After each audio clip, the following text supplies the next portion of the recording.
Hi everybody, it's Lynne Forsythe from the Swirly Doos Education Design Team, and I'm going to be showing you today how I created my recipe box. As you can see, we have all kinds of layers and fun and all kinds of goodness.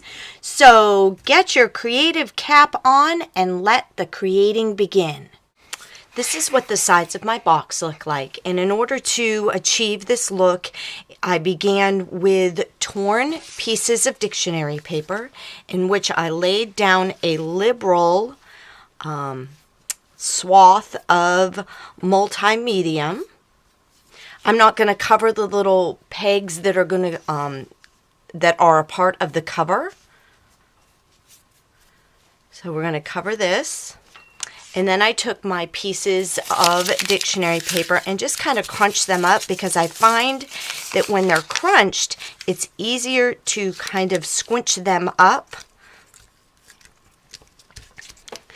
And I have a little bit overlapping on the edges, and basically all we're going to do is just cover the entire cover of our recipe box and all the sides of our box with this technique.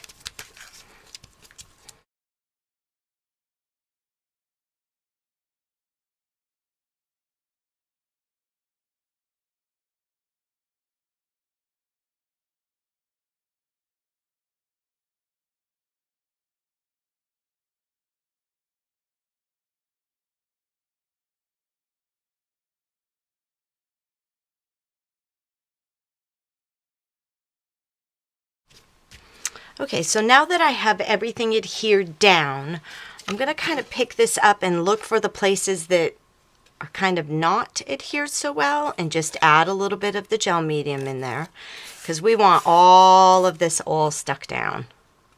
And once I'm sure that I have them all stuck down, what I did was I just kind of turned this over and pressed it down to flatten all the rumples. I want there to be texture, but I didn't want there to be depth.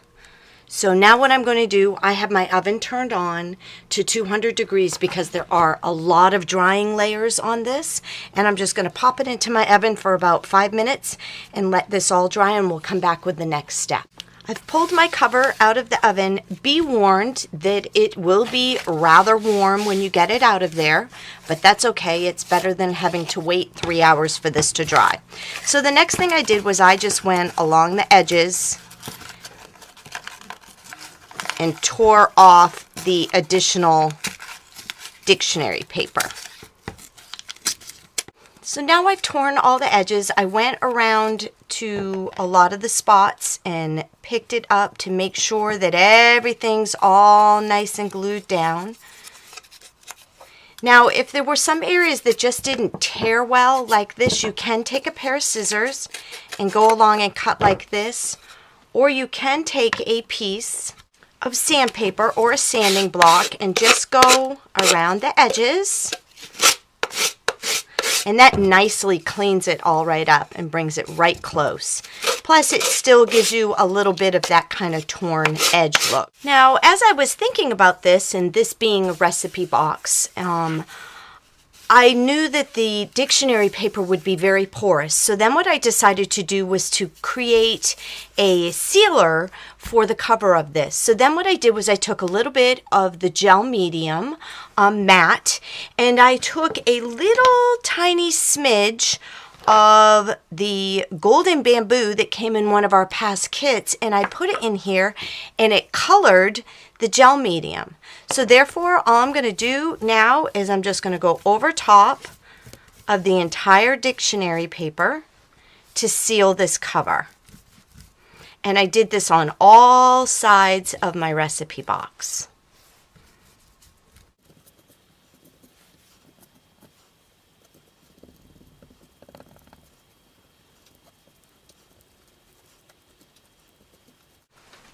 So now that it's all covered, I'm going to pop this in my oven again for about 5 minutes so that this can dry. Okay, so my cover is now sufficiently dry, and the next step that I did was I took a stencil by Crafter's Workshop. This is Harlequin. and some amazing embossing paste by Wendy Vecchi. It's black. Oh my gosh, I am totally in love with this stuff. Okay, and a palette knife. And then all I'm going to do is I'm going to hold the stencil steady, and I'm going to rub the embossing paste through the stencil in just a random fashion. I don't want to cover the whole thing. Then I'm just going to kind of move it.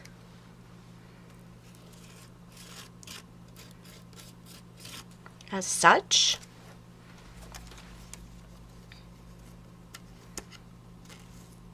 In no particular order and in no particular fashion.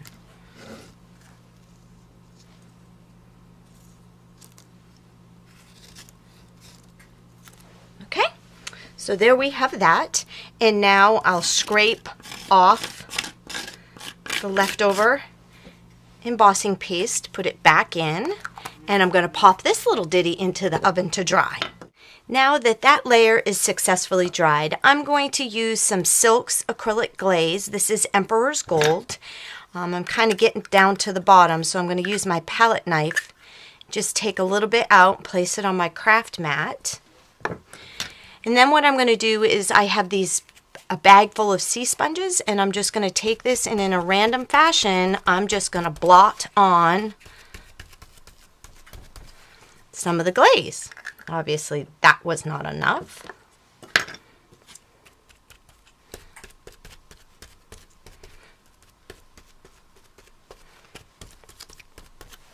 All right, so now we have another layer of drying to go, so back in the oven it goes. We're getting into the home stretch here.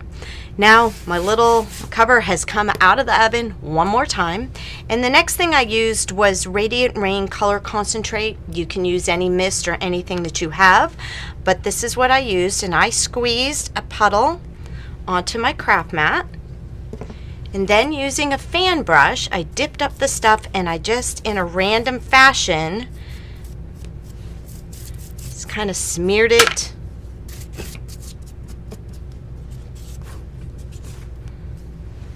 over my cover.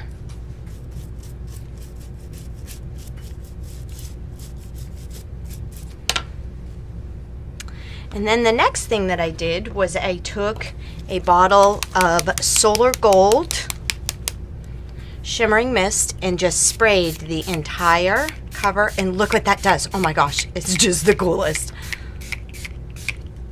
And once again, I'm going to pop this into my oven. Might even run it a little bit.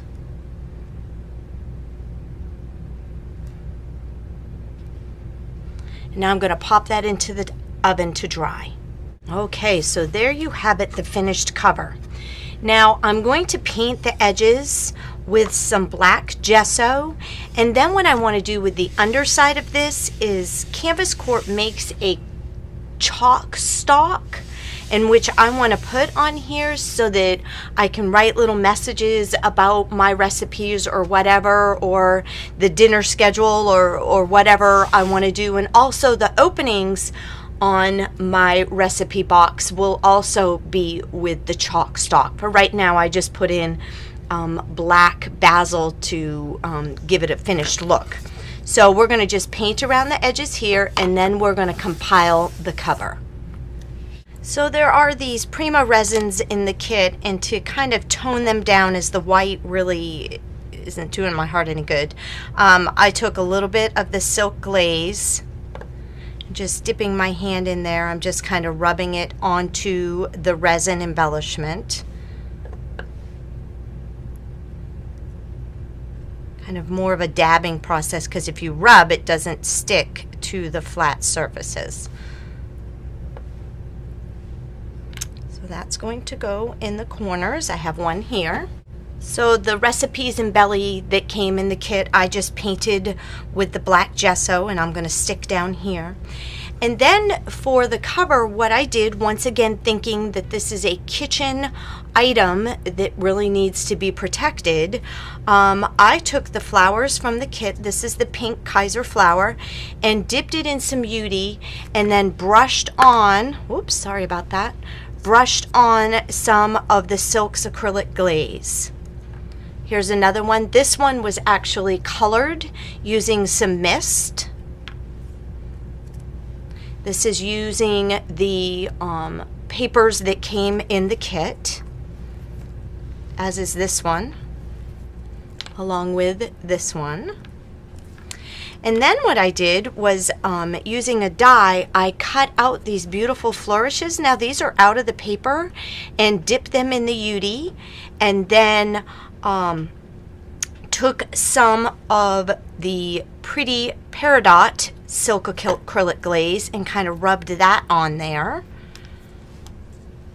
And these were the some more of the papers that had been sprayed with a mist, and once again dumped into the ultra thick embossing powder, and having a little bit of the Emperor's Gold rubbed on there. These are velvet leaves put out by Petaloo that I pinched together and stapled here at the bottom, and dipped those into the ultra thick embossing and powder enamel. And then also rubbed some of the glaze on there.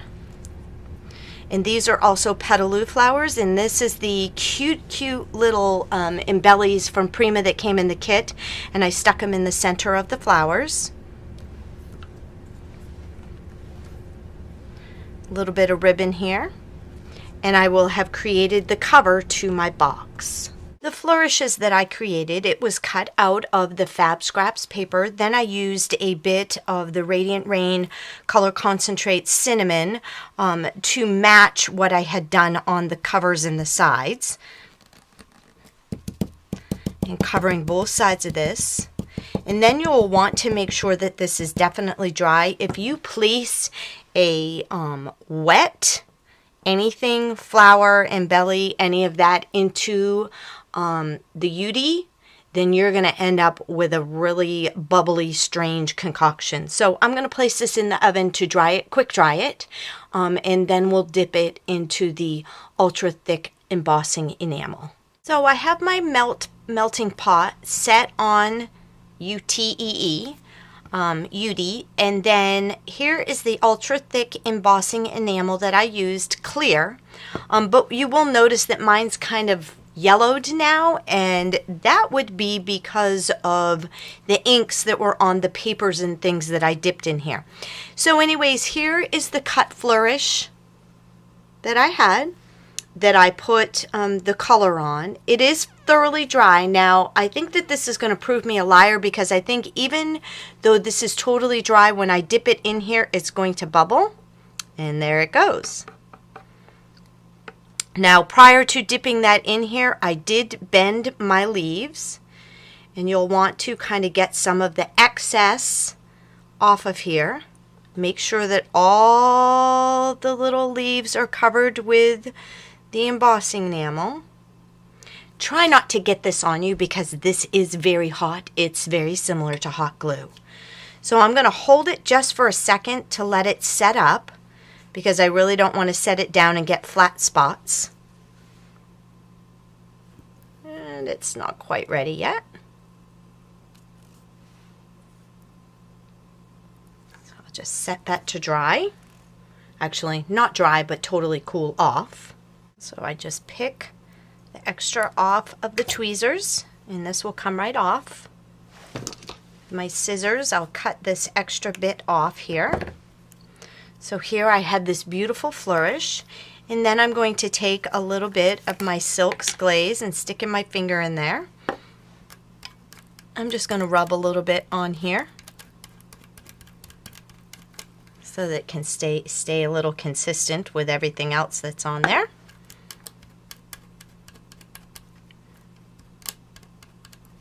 And that's how I made my flourishes.